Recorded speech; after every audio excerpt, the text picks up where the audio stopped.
Half Dome, the iconic granite monolith in Yosemite National Park, is known for its breathtaking views and challenging climb. But behind its beauty lies a trail marked by tragedy. Since records began, more than 13 hikers have lost their lives attempting the infamous Half Dome cables route, a narrow pathway bolted into the slick granite with just cables to cling to. From unexpected weather changes to fatal slips on wet rock, the dangers are real and unforgiving. Just this 2024, a young woman fell to her death while hiking with her father, a stark reminder of the risks involved. But she wasn't the first, nor likely the last. With a death toll rising over the years, is it Yosemite's unforgivable oversight and lack of response that's led to these avoidable deaths? Or is it on the hikers who were lured into a false sense of safety? Let's uncover the truth behind the deaths of Half Dome. As always, viewer discretion is advised. It was 2006 and Emily Sandal, an experienced hiker, set out on what was supposed to be an unforgettable adventure. But as she began to climb down, things changed in a way she could have never imagined. Emily Sandal had always loved exploring the wilderness. At 25, the outdoor enthusiast from New Mexico had lived a life full of adventure and service.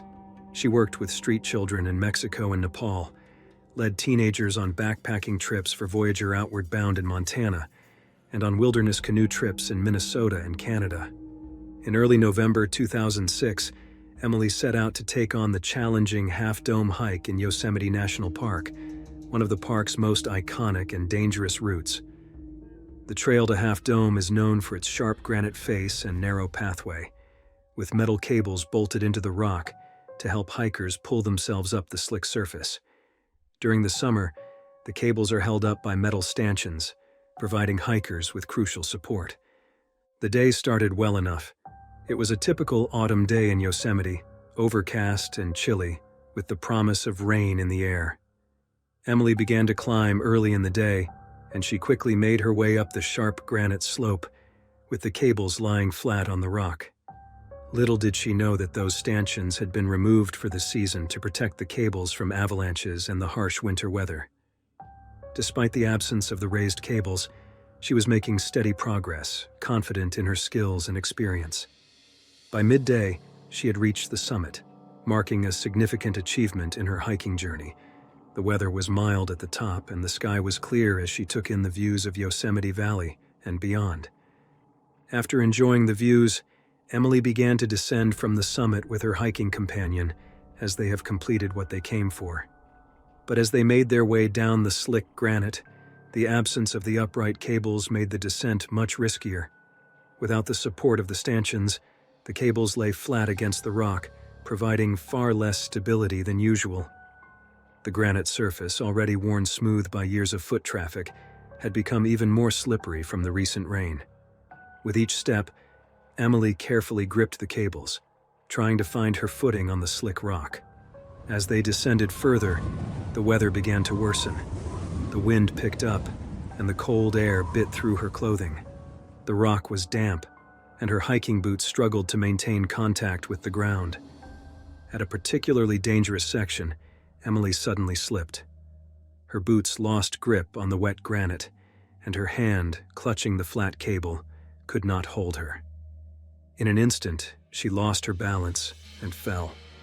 Her companion just ahead of her turned at the sound of her slipping but could do nothing as Emily tumbled down the rock face. She fell about 300 feet, sliding and bouncing down the sharp incline before coming to rest far below the cable route.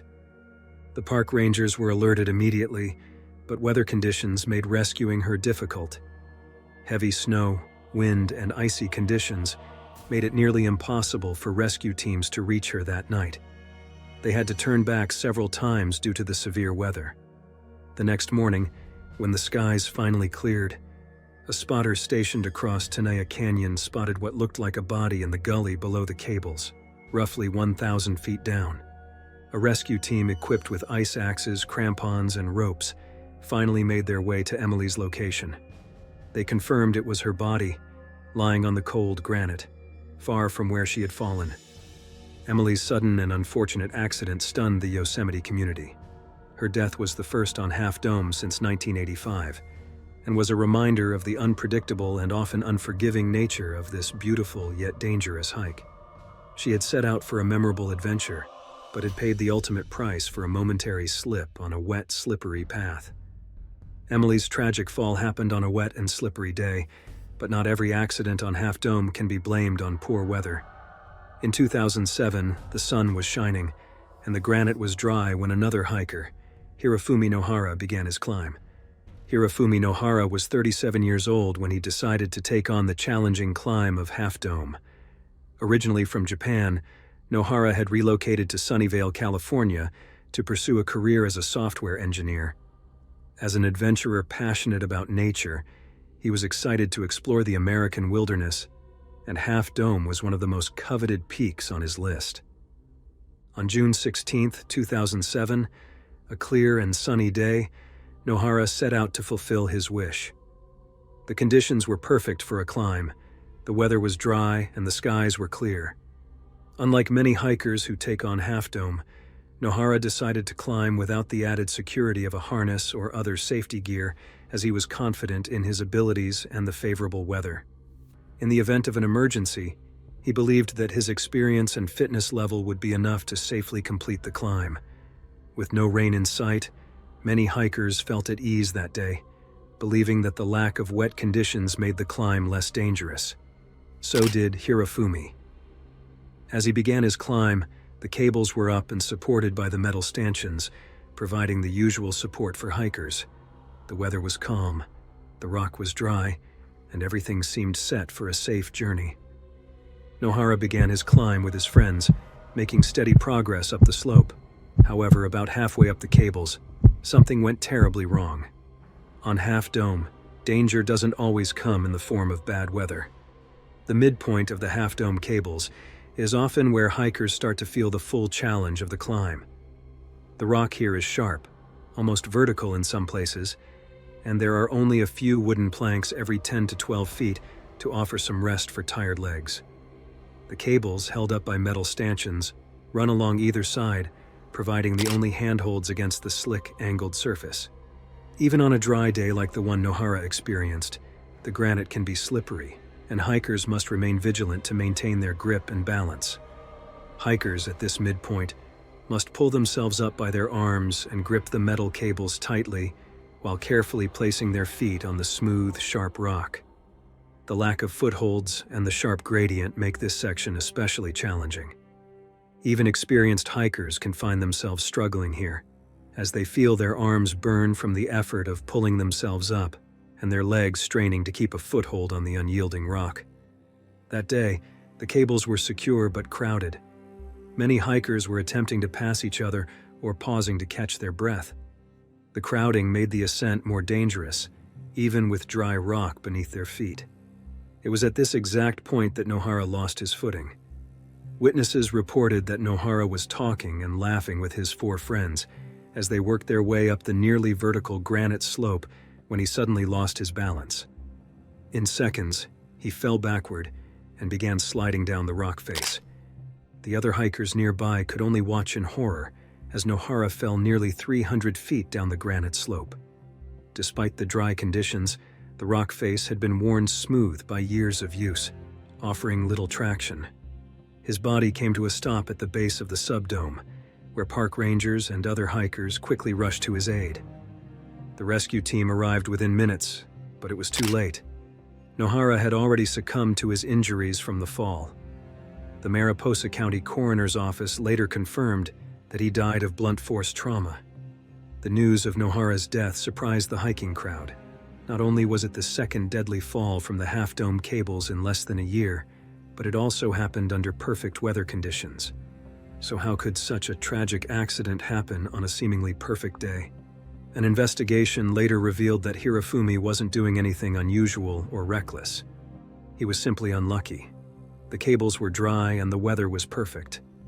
But even under ideal conditions, the trail remains extremely dangerous.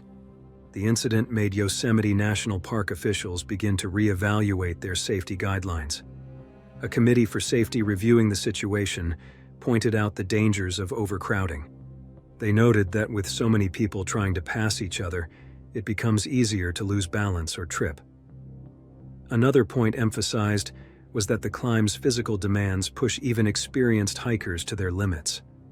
On such a narrow and vertical route, one misstep can lead to disaster, even in ideal weather conditions. In response to Nohara's accident, several changes were implemented to improve safety on the Half Dome climb. Rangers increased their efforts to educate hikers about the risks and encouraged the use of safety gear, particularly harnesses that could be clipped to the cables. In 2010, park officials introduced a permit system for hikers attempting the Half Dome climb. The new permit system was designed to control the number of people attempting the climb each day. Under the new rules, the number of daily hikers was dropped to 400, including 300 day-use permits and 100 wilderness permits. This was a huge reduction from the 800 to 1,000 people who would normally attempt the climb on busy days in the past.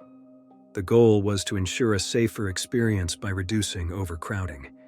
With fewer people on the cables, hikers could maintain a safer distance from each other, reducing the chances of accidents. But even with these new safety measures, the risk of danger is always present on Half Dome, even for experienced hikers.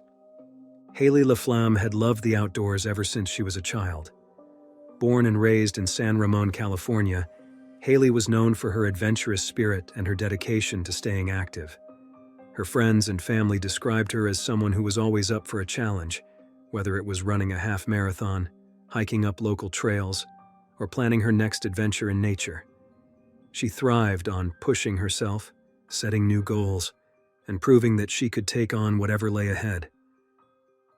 At 26, Haley had already experienced much of what life had to offer.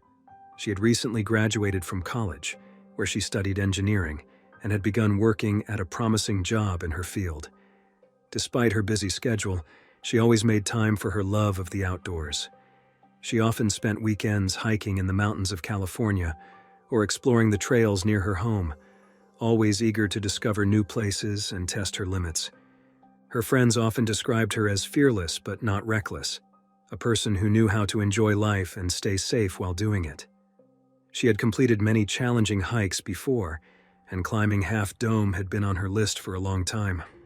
On July 31, 2011, she finally decided to do it, setting out early in the morning with a group of friends. They knew the weather forecast had called for possible rain later in the day, but like many hikers, they hoped to reach the summit and come down back before the weather turned.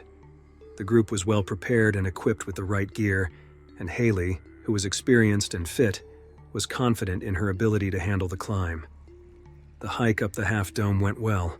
She and her friends took some time to rest, take photos, and enjoy the views of Yosemite Valley. But as they started their descent, the sky began to darken, and the first drops of rain began to fall. The change in weather was sudden and caught them off guard. Within minutes, the rain intensified, turning the granite surface slick and making the cables slippery and challenging to grip. Like many others that day, Haley believed she could manage the descent despite the bad conditions. But the rain came down hard, and the air was thick with mist. Visibility was low, and the sound of rain hitting the rock was the only thing she could hear over her own breathing. As she began to make her way down the cables, she moved cautiously, gripping the metal tightly. Her feet, however, struggled to make good contact with the wet granite. As she carefully descended, each step became more uncertain. The wet surface felt like ice beneath her hiking boots. One step, then another. Her hands, gripping the cables, were starting to ache from the effort of holding on so tightly, and then, in an instant, everything changed. Haley's foot slipped on the slick rock. Her hand, clutching the cable, lost its grip, and before she could react, she was falling. Her friends later remembered seeing her lose her balance and slide down the sharp granite face. The rain made the rock slippery, and there was no way to stop her fall. She fell approximately 600 feet down the side of Half Dome, the rough, jagged granite making every moment of the fall more dangerous. Her body came to rest far below the cable route, where other hikers rushed to her aid, calling for help. Park rangers were called immediately, but there was little they could do. Haley had suffered fatal injuries from falling at such a high distance. She did not survive. Her body was recovered later that day by search and rescue teams, who confirmed the tragic news to her family and friends. Haley's death stunned those who knew her and the broader hiking community. She was an experienced hiker who had taken on many challenging trails before, but that just goes to show how unpredictable Half Dome can be. The Yosemite Half Dome hike is regarded as one of the most dangerous hikes in the world, and this reputation is well earned. The iconic granite rock rises nearly 5,000 feet above Yosemite Valley, and climbing it demands both physical endurance and mental fortitude. Several factors contribute to making it a tough challenge, even for seasoned adventurers. The first danger of Half Dome is the unique granite surface. The rock itself is incredibly smooth, having been polished by thousands of years of glacial activity and further worn down by the countless feet of hikers over the years. Even on dry days, this polished granite can be slippery, especially in areas where the rock has become more polished by constant foot traffic. But when rain, mist, or even morning dew settles on the surface, it becomes almost impossible to walk. Studies have shown that wet granite can reduce the friction coefficient significantly, making slips and falls far more likely. The National Park Service reports that nearly 30% of accidents on Half Dome happen in wet conditions, where the rock becomes as slick as ice, leading to severe injuries or fatalities. The climb itself is particularly dangerous due to geography. The final climb up Half Dome involves passing a nearly vertical face using two metal cables that stretch 400 feet to the summit. The angle of this ascent can reach 45 degrees or more, which places a lot of pressure on a hiker's arms and legs.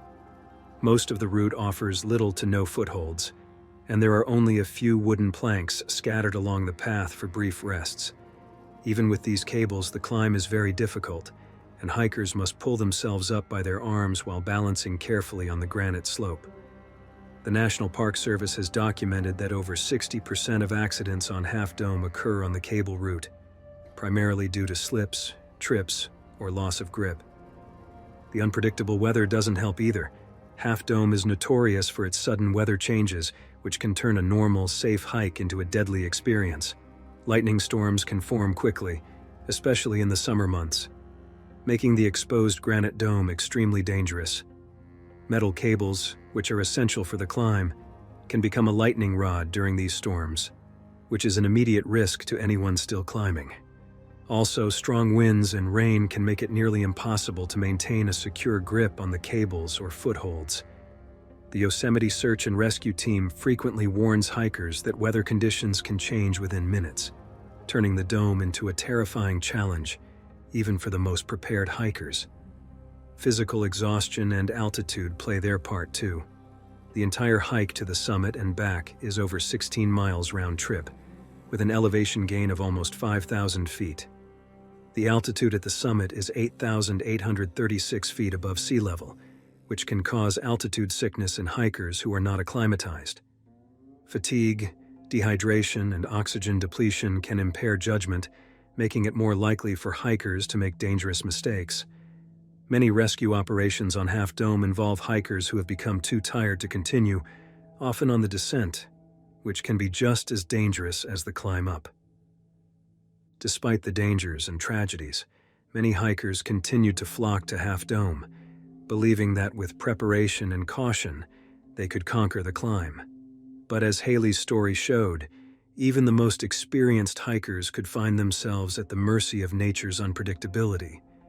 Just a few years later, in 2018, another hiker would face a similar fate under eerily familiar circumstances. What happened would soon become one of the most surprising tragedies ever seen on Half Dome. Ashish Penuganda was a software engineer living in New York City, who loved the outdoors and had a deep appreciation for nature's beauty.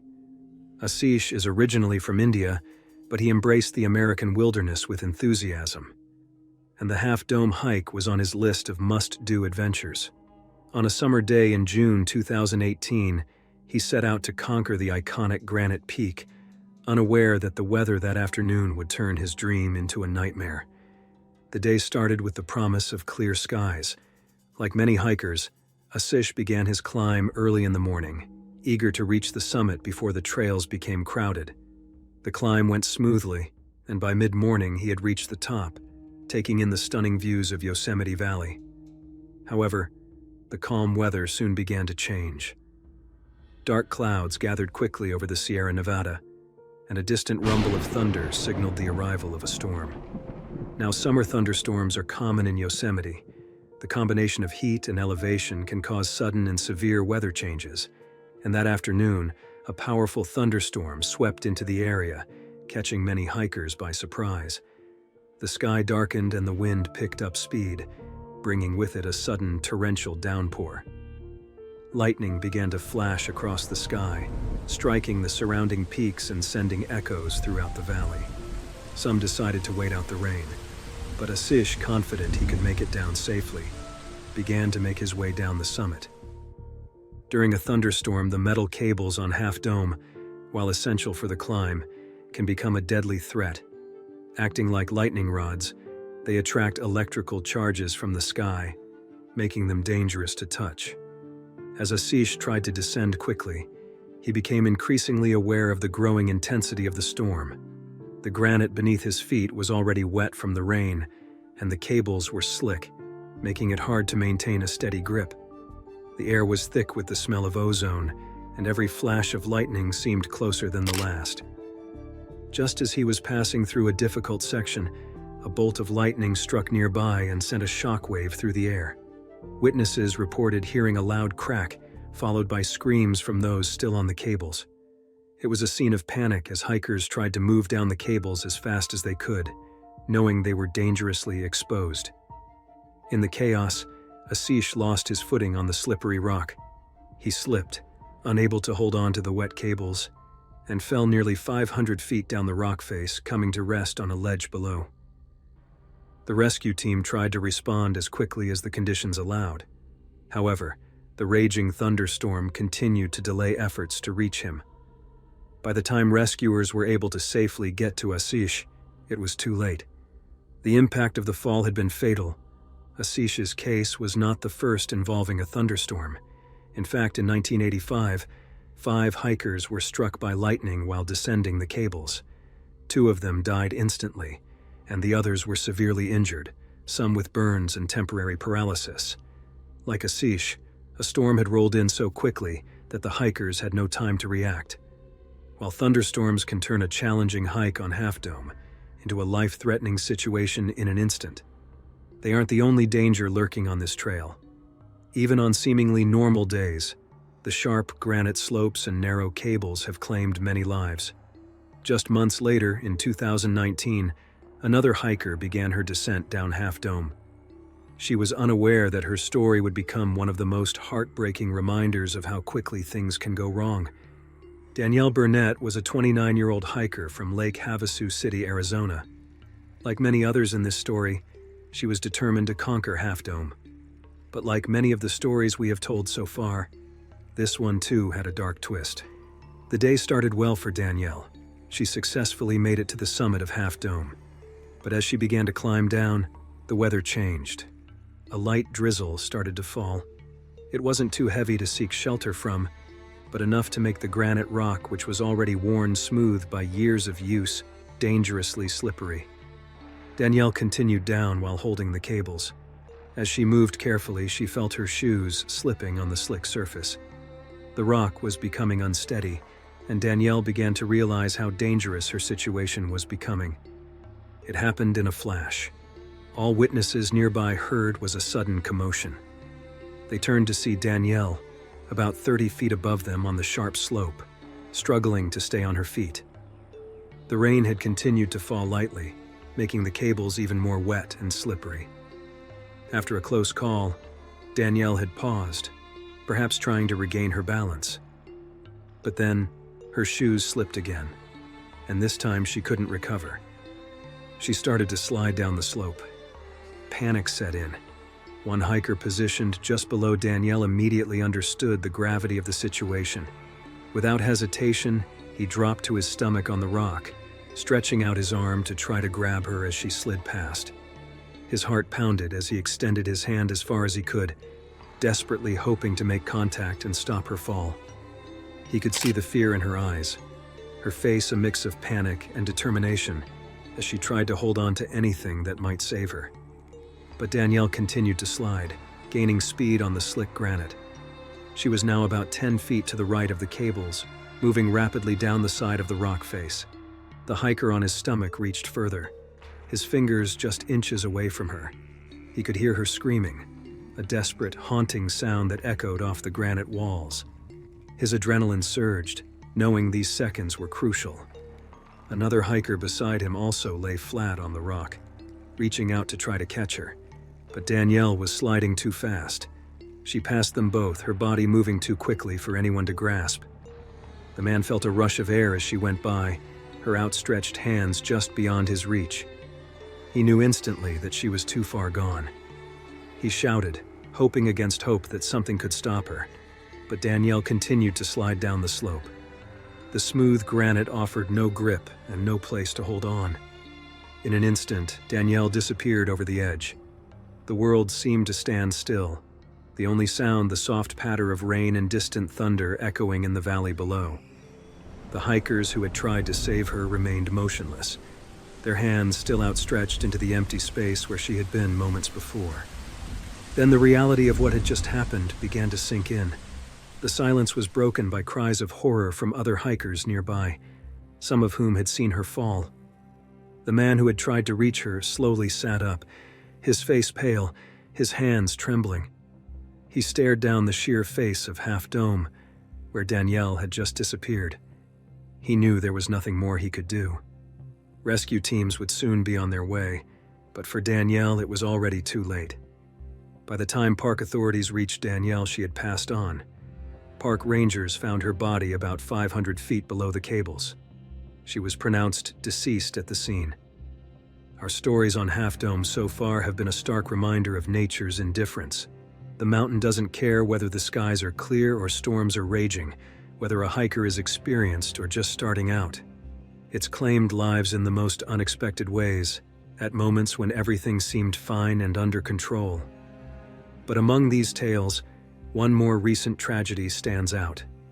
A story that's as haunting as it is heartbreaking. It's the story of Grace Roloff, whose fate serves as a final chilling reminder that on Half Dome, nothing is ever guaranteed. Grace Roloff was full of life and adventure. Just 20 years old, she loved the outdoors, the challenge of a tough hike, the thrill of conquering a peak. So when she set out to climb Half Dome with her dad in the summer of 2024, she was excited, ready for another unforgettable experience. The day began perfectly. The sky was clear, the air cool, and Grace was in high spirits. She and her dad began their hike early, the sun barely up, casting long shadows across Yosemite Valley. They made their way up the trail, step by step, toward that iconic granite face. When they reached the cables, Grace paused for a moment, taking in the view, feeling the excitement build. She grabbed hold of the metal and began to climb, one hand over the other, pulling herself up the near-vertical rock. The summit was breathtaking, everything she had hoped for. Grace and her dad stood at the top, the vast expanse of Yosemite spread out below them, feeling on top of the world. They took photos, laughed, and soaked in the moment. But they knew they couldn't stay long. The weather could change in an instant. And that's exactly what happened. Dark clouds started creeping in from the distance. The wind picked up, and the first rumble of thunder echoed in the valley. They decided to head down quickly, not wanting to get caught in a storm. But as they began their descent, little rain fell, just a drizzle, but enough to make the granite slick and dangerous. Grace was cautious, her hands gripping the cables tightly as she carefully placed her feet on the now slippery surface. Her father was close by, watching each step, ready to offer support if she needed it. The rain began to fall just a bit harder, and the rock grew more slippery with each passing minute. Grace could feel her boots struggling to find traction on the wet granite. She moved slowly, her breathing becoming more focused as she concentrated on each step, every muscle in her body tense. The cables were slick now, the metal cold and wet in her hands. She paused for a moment, catching her breath and trying to steady herself, aware of the sharp drop just inches away. Then, in a split second, it happened. Grace's foot slipped on the wet granite, her boot skidding out from under her. She grabbed at the cable, her hand slipping on the slick metal. Her father, just behind her, shouted her name, his voice urgent and filled with fear. She tried to regain her balance, her hands clawing at the cable, but it was too late. She lost her grip and began to fall. Her father lunged forward, trying desperately to grab her, but she was already sliding down the sharp rock face. She tumbled and the rain made it impossible to stop. She fell over 600 feet, disappearing over the edge. The sound of her father's voice calling her name was lost in the wind and rain. The hikers around them stood frozen in shock, their eyes wide with horror. Some screamed, others began to cry, while a few immediately reached for their phones to call for help. Park rangers were notified, and a rescue team was dispatched, but there was nothing they could do. The descent was too sharp and the weather was too severe. It would take hours before they could safely reach the area where Grace had fallen. When they finally did, the rain had stopped and the sky was clearing, but the damage had been done. Grace was found far below, her body still, her life cut short in a moment of unimaginable tragedy. Her father, who had witnessed the entire heartbreaking disaster, was devastated, left to grapple with the unbearable loss of his daughter. She was young, athletic, and had her whole life in front of her. But in just a few seconds, Half Dome had claimed another victim, another life needlessly lost to the dangers of the mountain. Grace's story, like the others we've told, makes me wonder about hikes like Half Dome. Is it Yosemite's job to pull down the cables entirely so people stop dying? Should they make it safer for hikers? Or is it up to everyone individually to know the risks?